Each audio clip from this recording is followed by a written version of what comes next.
Natasha wants to be on. Other than that. I am, Chair, thank you. I'm just on my phone, so you can continue with the meeting. Don't hold it up for me. Okay, thanks. Thanks, Chair, though.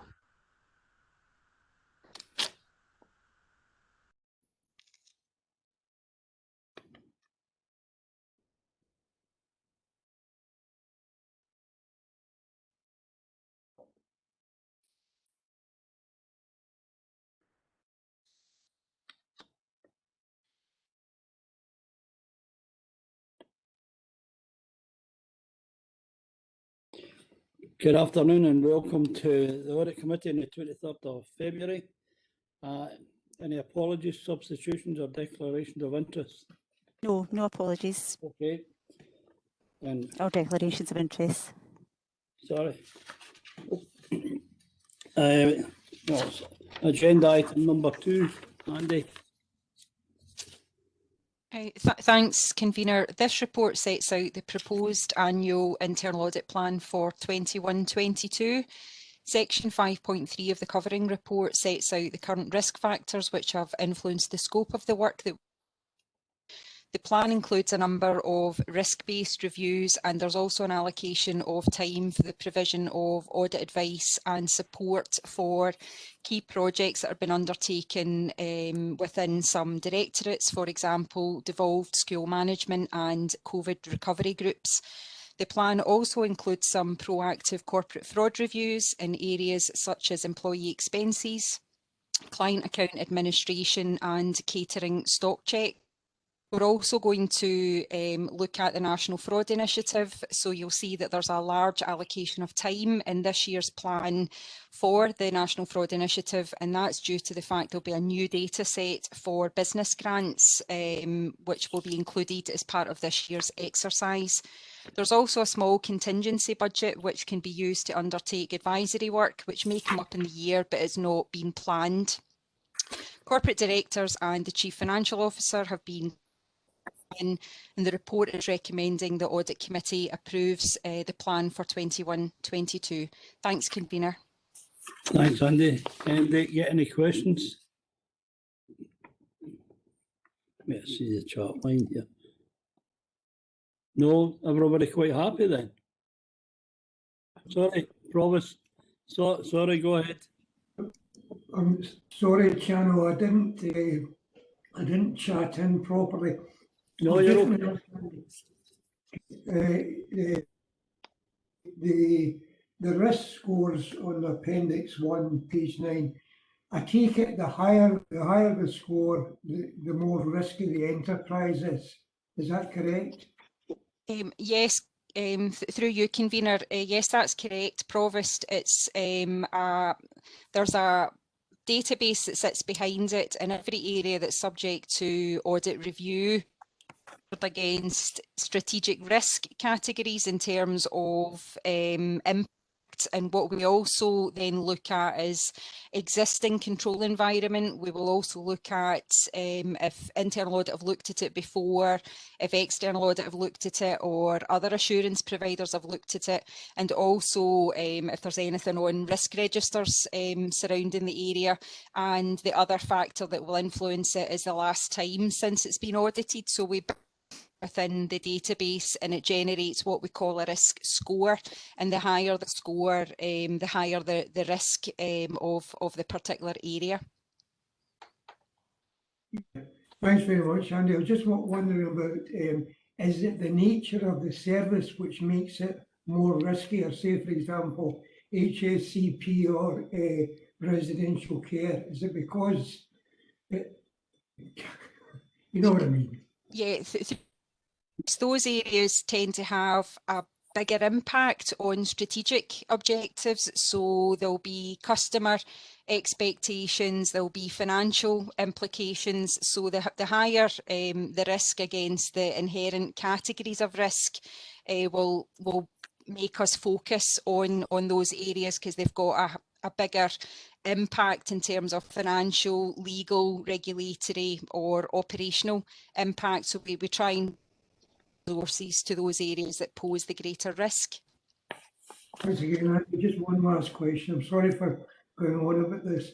but are there any risk scores which you would think are too high? Through you, convener, we look at the audit universe annually, and it's also updated real time. So that's in how they sit in the audit universe. When we've carried out an audit, we will update the scores, and that audit area effectively goes to the bottom of the score. We also look at assurance that's perhaps been undertaken by external audit, and we'll look to place reliance on that. So that again would allow us to reduce the risk score. So although we do look at the audit universe, we also take account of work that's been carried out internally through maybe some peer reviews or accreditation processes that internal audit can take some assurance on. It's part of the assurance mapping that we undertake, and it's to make sure that we maximise coverage of audit work within the council and try and reduce elements of duplication with other assurance providers. Okay, Thanks, Andy. Stephen. Can you hear me, Stephen? Yeah, thanks, Chair. Andy, you've obviously identified COVID in the report as one of the sort of risk factors, and you've sort of outlined looking at the sort of recovery plans and whatever. But I just try to understand the sort of scope of the work that you might be looking at. Because obviously in terms of COVID, there's been loads of decisions having to be taken quickly, loads of money thrown at the issue, and you highlighted earlier on about the fraud initiative and looking at business grants, and we've been spending an extraordinary amount of money on business grants as well. I would imagine that the external auditors will maybe be very much interested in COVID. So it's just to get a wee bit of an understanding of the sort of scope of the audit work that you'll be doing around that. Of course, through you, convener. So in terms of external audit, we've had a planning meeting with auditors, and they haven't exactly been told what sort of work is expected in relation to business grants, but there will be an expectation that from Scottish Government that Audit Scotland will look at something along the lines of the business grants. We've worked very closely with the teams since the outset in terms of their processes that have been put in place, and we've also within the corporate fraud team done some sample checking of the business grants that have been paid out.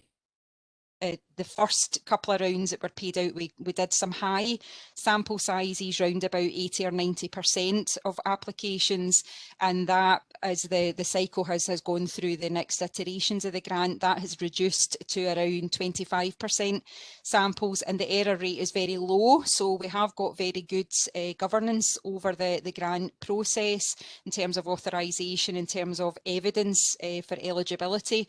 So although we've got chunk of time set aside for the business grants, we're hoping that won't actually attract a lot in terms of potential fraud for the council, because we have been working alongside services since the outset.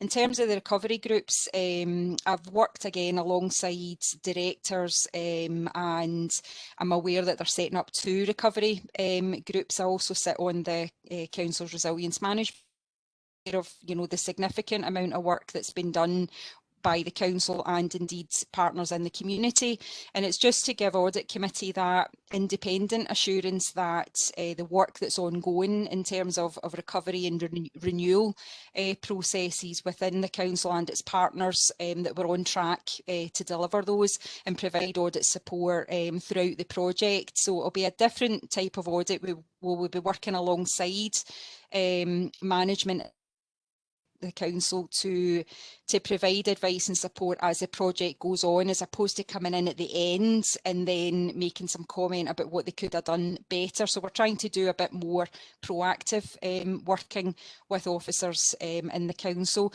There's also the COVID-19 guide for audit and risk committees. Now we've done a baseline position on that, and that will be coming to a future meeting of the policy that sets out some of the risks that you were talking about there, Councillor McCabe, in terms of the areas where COVID will present, you know, the biggest risks around governance, around finances, around risk management. You know, they're key areas that Audit Scotland are keen that members get sight of and that they are comforted by processes that the council officers are undertaking. So again, I've worked with directors and we've pulled together a baseline come forward as a paper to a suitable policy and resources committee. Hope that answers your query. Yes, thanks very much, Andy. That's very helpful. Thanks, Andy. Lynn? Yeah, thanks. First of all, apologies. My son is the room above me and he's got an online drumming lesson. So if you hear the sounds of drums, it's not me tapping under my desk. He's up there batting away. Yeah, so I've just got a quick question under 5.1. So it said the audit work will focus on areas of greater risk taking into account management's own view of risks. So it's really just to clarify in who has decided what the priorities are. So obviously I've got a concern if heads of service or corporate directors have chosen their own areas to get audited rather than internal audit, because we don't have that same luxury when external auditors come in.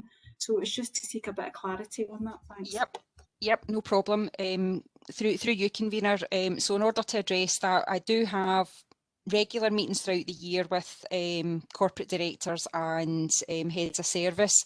But what I also do is obviously a lot of work in the background in terms of looking at committee reports. We've got a national group, you know, so we'll all make sure we're looking at the same areas.